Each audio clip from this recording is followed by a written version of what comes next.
Hello, hello, hello. This is Rich Kale here on YouTube, Rich Gen X Elsewhere, and I'm doing something different this time round. I'm playing a text adventure. Okay, there's a little graphical elements. This is Zork Zero, the proverbial first part of the Zork series. Now, the original games were text adventures, and what we're seeing here is, well, what we can see. I can't see part of it for uh, I'd have to be able to move my little thing that lets me see where I am or how much recording time is done. So, let us begin with Zork Zero, the revenge of Megaboz. Now, Zork also gave us a lot of common adventure tropes that are used anymore, but this is actually somewhere along the lines of where this stuff first began. Another frantic day at the castle. Lord Dimwit Flathead the Excessive has invited a few thousand friends over for dinner. The dragons have been slaughtered for the feast, and the kitchen is suffocated by the smell of their roasting flesh. I'm guessing at some of these words here. I could be wrong. Banquet Hall. The hall is filled to capacity, and the thousands of reveling guests are raising quite a din.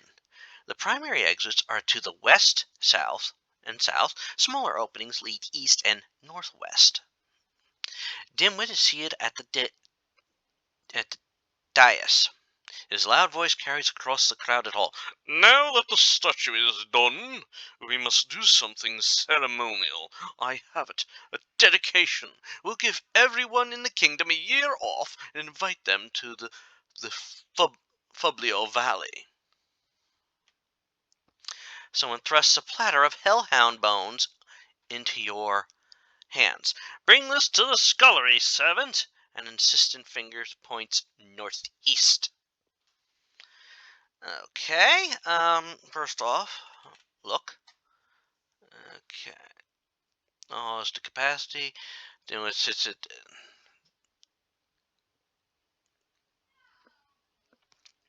The hall is filled to capacity and thousands of reveling guests. Dimwit is sitting at dais. Dimwit is ranting at his advisors. There's not enough in the royal treasury to build my new continent, Lord Feepness. Then we shall increase the tax levy. It's only 98%. That still leaves 2%. With all deference, your lordship, people are refusing to pay even 98%. Your decree, anyone withholding payment shall be killed along with everyone they've ever met. Simply isn't working. If you increase it to 100%, the people... I thought I told you to take that platter into the scullery. Okay. I'm in the banquet hall. So, okay, so let's head in then northeast. Scullery. This is where the castle's pots and pans, the output of the forges of Borfi for 3 years, are cleaned and stored. Passages out open to the south and southwest, and a stair descends. Okay. A scrub woman grabs the platter, dumps the bones down a chute, and tosses the platter into a scrub basin. Someone drops a load of monogram napkins into your arms and pushes you towards the south. Bring these to the kitchen. They're running low. Kitchen. You are assaulted by waves of greasy odors and buffeted by mobs of bustling cooks. The servants there and servants. There are passages to the west and to the north, and a stair leading downward. Finally, gasped one of the head servants, snatching the linen and dashing off. A baker gives you an enormous cake in the shape of double fanusi, trebled frumps. To the king's table, he orders, aiming you westward. Well, guess what? West! Banquet hall. Dimwit is seated at the dais, surrounded by his trusted advisors. A head waiter relieves you of the huge cake and delivers it to Dimwit, who claps with delight at his huge private pastry. How about this? Shouts Dimwit with his mouth full of dragonery. I adopt everyone in the kingdom, and then I'll announce that they've been naughty, and I'll cut off their allowances. It's inspired. Lord Feepness, draw up the proclamation. Dimwit is interrupted by an explosion of billowing smoke in the center of the hall. A gaunt, bearded man strides forth in the smoke. Uh-oh. Well, dive under the table. You are now under the table. Show me the one responsible for the statue, shouts the newcomer. The statue that darkens.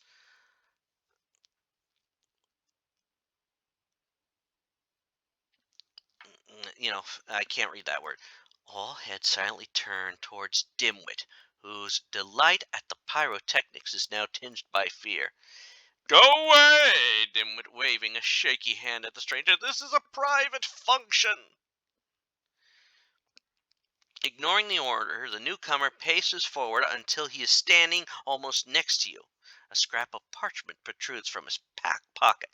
My favorite grove of shade trees now lies beneath the toe of that cursed statue. No man, be he peasant or king, crosses Megaboz the Magnificent.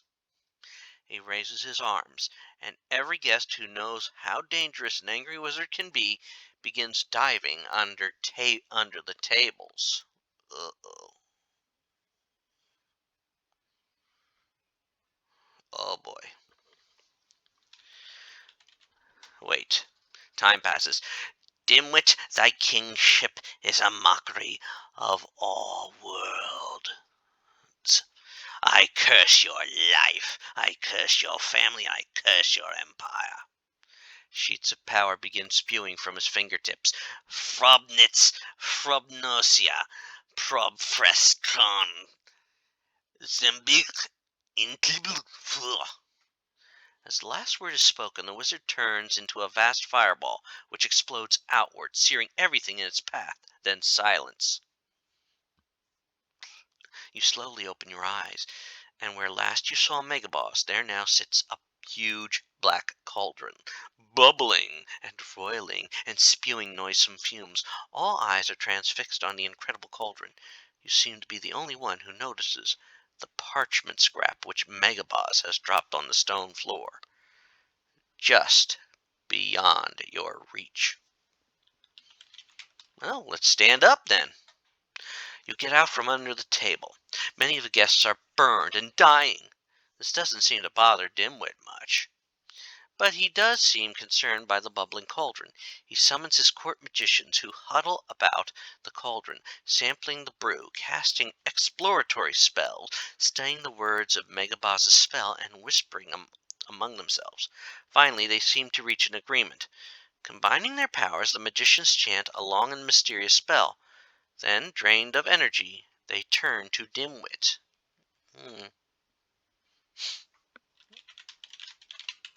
Let's take that parchment. You pick up the scrap of parchment. We have done our best, your lordship, begins the chief magician, but the spell of Megaboz is a mighty one. We delayed its effects for 94 years, but after that, this castle, in fact all the Eastlands, will be destroyed. Dimwit shrugs. Big deal. I won't be around in 94 years. Truer than you think, continues the chief magician. There's more to the curse, lordship. You and your 11 siblings are doomed. Doomed? Whines Dimwit. As in dead? That's not fair. When? Moonrise, perhaps a bit later. The king lurches suddenly and collapses onto his dinner. Perhaps a bit sooner. Dimwit's personal physician rushes to the stricken king, and then looks solemnly at the assembled guests. The king is dead!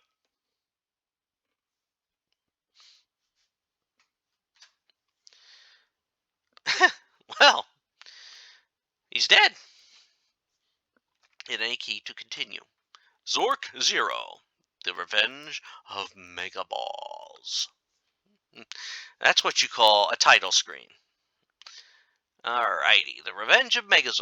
Zork Zero, The Revenge of Megaboz. Copyright 1988 by Infocom Inc. All rights reserved.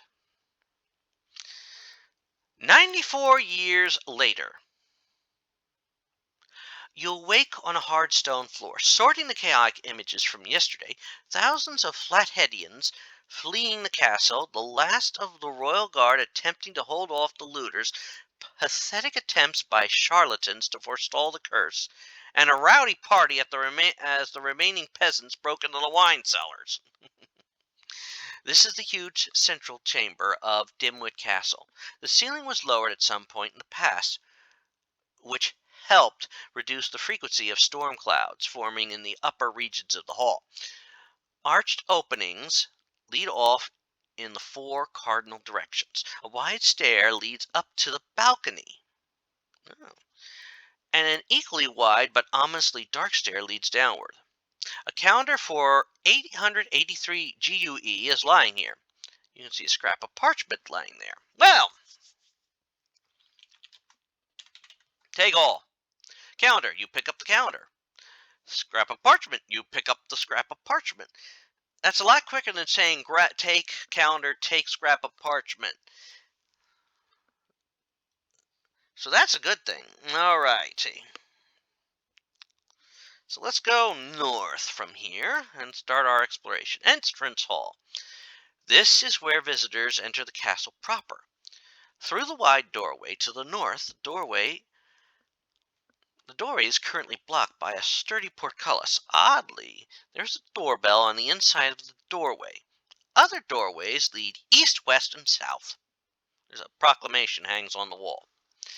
Now you see, this is a game that used to use the old pencil mapping and all that. All right, let's read that proclamation.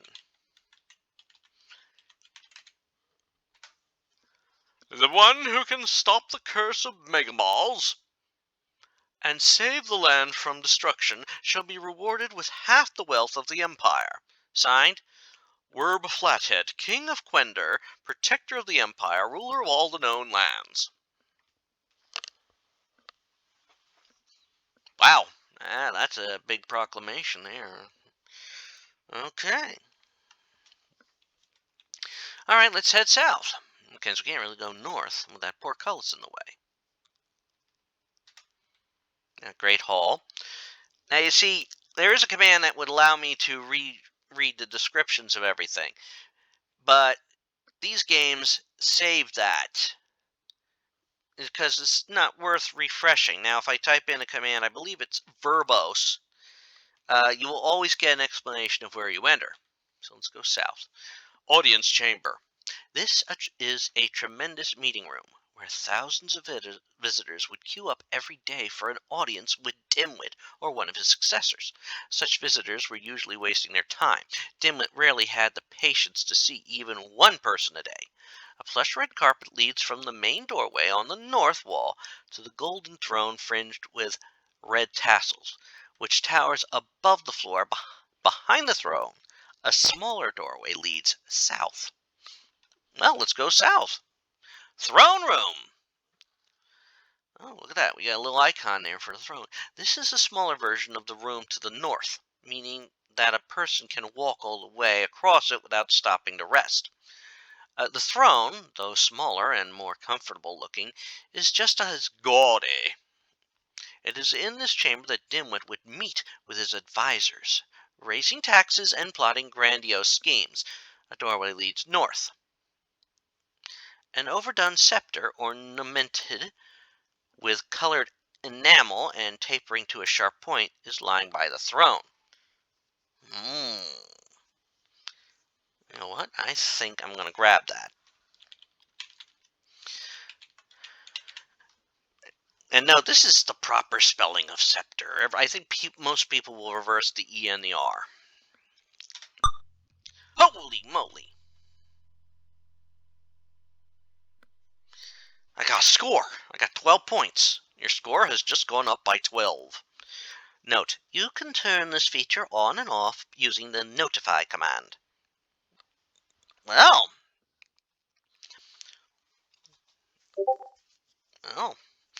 we're just doing exploration right now, so I don't care, North. Audience chamber, north. Great Hall. Let's see what's off to the west. Formal garden. Dimwit designed this garden to match a fairy tale he enjoyed as a child, and subsequent kings added their own touches, creating a hugely confusing maze of flowers and shrubbery, and statuary, and trees, and fountains, and pools, and bridges, and gazebos. Now somewhat overgrown, the garden is seemingly endless, but you recall the primary exits lie to the north, east, and southwest. You spot a flash of pink amongst the flora. It's a flamingo. My late wife loved flamingos. They are beautiful birds.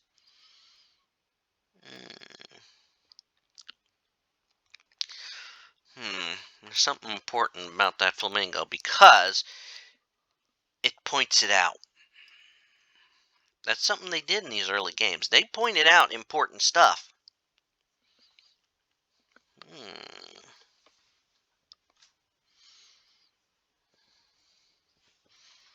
All right, let's head north. Parlor. This is where many of Dimwit's guests would come and sit after dinner for wine, conversation, and any other whim that might pop into Dimwit's head. There are doorways to the east, west, and south. You can see a fish tank here. It seems that the fish tank contains a clump of spenceweed, a starfish, and a lobster. Hmm. I want to see that lobster. Nothing special about the lobster.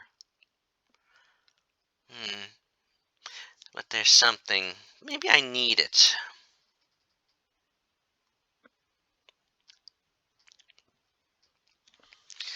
All right.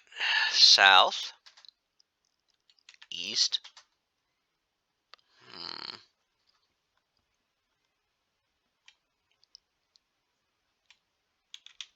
east, courtyard. Oh, this open area is paved with marble and surrounded by imposing stone walls. Dimwit would occasionally order carnivals to be set up in this court on totally cloudless days. At the distant edges of the courtyard, you could see an exit to the north, west, and southeast. Okay. Ah, Banquet Hall. Yay! I'm in the Banquet Hall again. Many royal feasts have been held in this hall, which could easily hold 10,000 guests. That's a big hall. Legends say that Dimwit's more excessive banquets would require the combined farms outputs of 3 provinces. The primary exits are to the west, south, and south. Smaller openings leading east and northeast. You can see a cauldron here.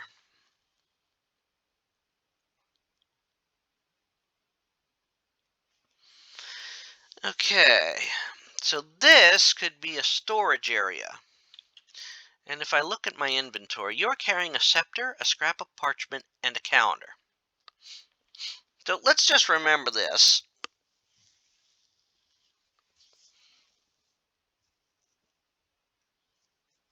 Eventually, when we run out of room, we're going to have to come here and drop stuff off. And because we could drop it off in this room, this is probably what they would call a safe room, which becomes important later in other games. Okay.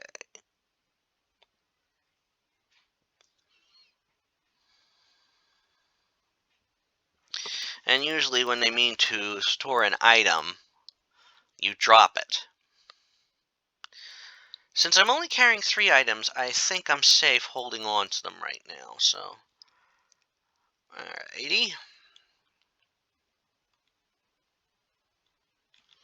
So let's head back to the Great Hall.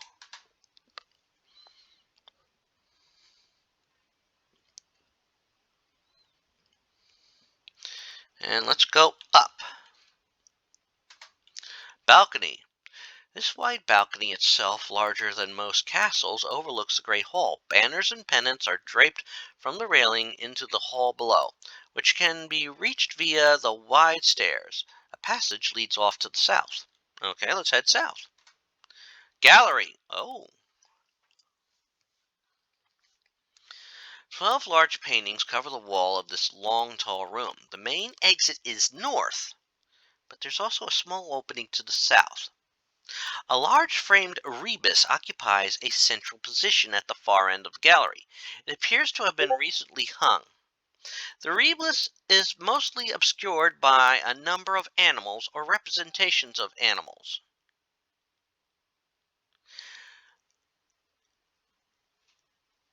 which appears to be magically layered onto its surface. A flattened slime monster, a flattened fish, a flattened goose, a flattened snake, a flattened mouse, and a flattened camel.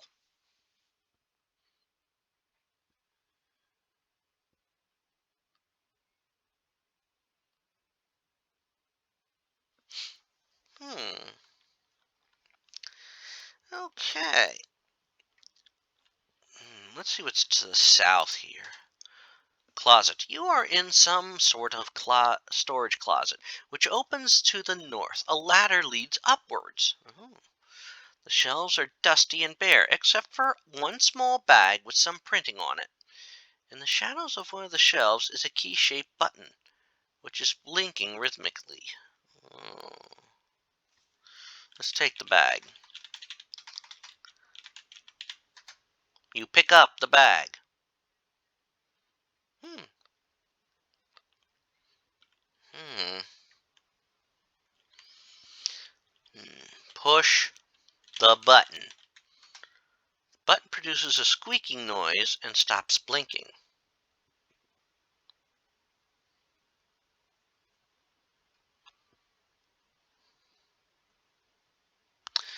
Okay. Hmm.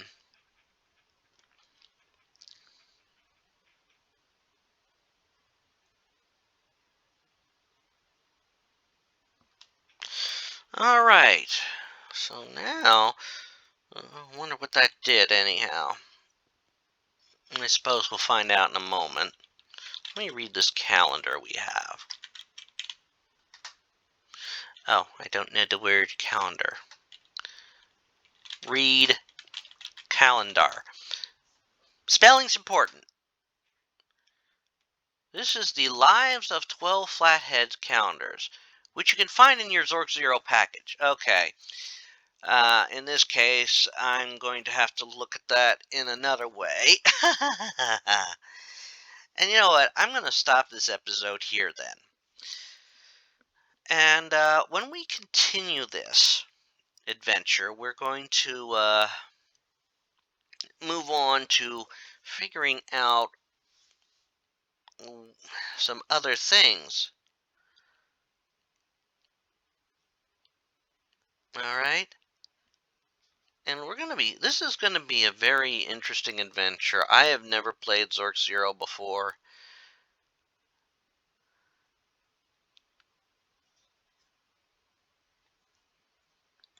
And once we figure out some things, we'll be able to continue it more. And this was a thing with the old games. You had to use information that was sent with them. So I'm going to have to, this is what you get for being unprepared, okay? I'm going to have to get the information and put it into a document which I could view on my tablet if need be. As always, this is Rich Kale here on YouTube, Rich Gen X elsewhere, and I invite you to check out some of the other playthroughs I've been doing. Now, Zork Series, I'm going to work through the Zork series, and these are originally text adventures, so you're going to be hearing me talk a lot. But it's an interesting experience, a text adventure like this, and if you really want to enjoy computer games, I'd suggest picking up a copy of the Zork series. Because this is where you get a lot of gaming's classic tropes from. Now, I'm also working through other games, and I normally go through a list of all the games I'm working on. However, this series, and there's another game that I'm going to be starting with the next video that goes up, that will be added to the playlist for the time being. All right? So, until next time, this is Rich Kale here on YouTube, Rich Gen X elsewhere, inviting you to subscribe to the channel and check out these playthroughs. Alright, so let's save the game. I don't know. Save. Enter. Okay, I'll record one. So, we'll pick it up from here next time round. Take care, all. And if you'd like, subscribe to the channel. Check out everything. You might be surprised to find an old game you may have never heard of, or you have heard of, and you get to see someone play through it. Take care, all, and bye.